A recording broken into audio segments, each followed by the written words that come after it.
Hello, my name is Lanice Williams. I serve as a Senior Program Officer with JPIGO in Washington, D.C.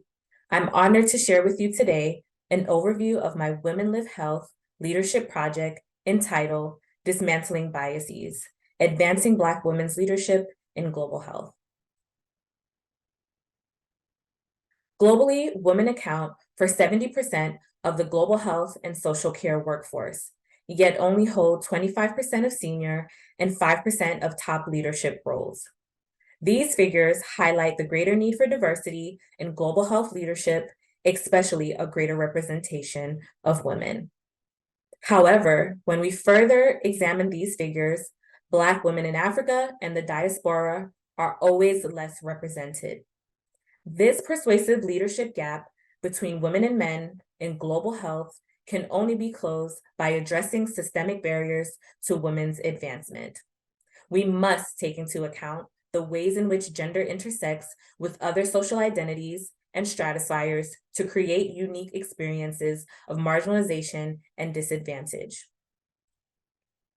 Sustainable Development Goal 5 on gender equality calls us to dismantle the status quo. Our invisibility is manifested in uncompensated labor and losses in a country's economic development. Over the course of my career in global health, I've experienced microaggressions, racism, biases, stereotypes, and have had my competence questioned. These experiences, coupled with an unwelcoming work environment, has caused me at times to question my skills, experience, and affected my workplace confidence. My experience and those of my BIPOC peers in global health are why I want to reimagine and redefine what leadership looks like.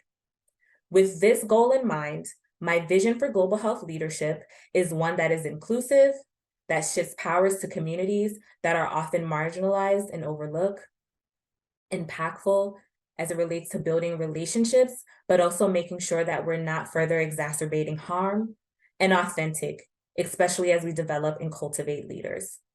My project seeks to examine the challenges and barriers that prevent Black women in Africa and the diaspora from progressing into senior and executive leadership roles within our sector. My leadership project consists of two phases. In phase 1, I conducted 20 key informant and stakeholder interviews with Black women in Africa and the diaspora across 9 countries. These women identified as either early career, mid-career, and senior level professionals. Through these engagements, I activated networks and communities with global reach through my WomenLift Health Cohort, Women in Global Health regional chapters, and other channels. Some of the findings from phase 1 include how significantly the colonial foundations of global health contributes to how staff, countries, communities, and program participants are viewed and treated, how there's the lack of opportunities for promotion and the lack of supportive work environments, also how racism, white savior complex, stereotypes, and biases, including implicit and explicit, further exacerbates harm, how there's the need for more transparency around bringing DEI commitments to fruition, and the need to create a pipeline for hiring and promoting Black women into leadership. As I look ahead and transition to phase 2 of my project, I plan to hold focus group discussions with about 25 women for further exploration of the themes from phase 1.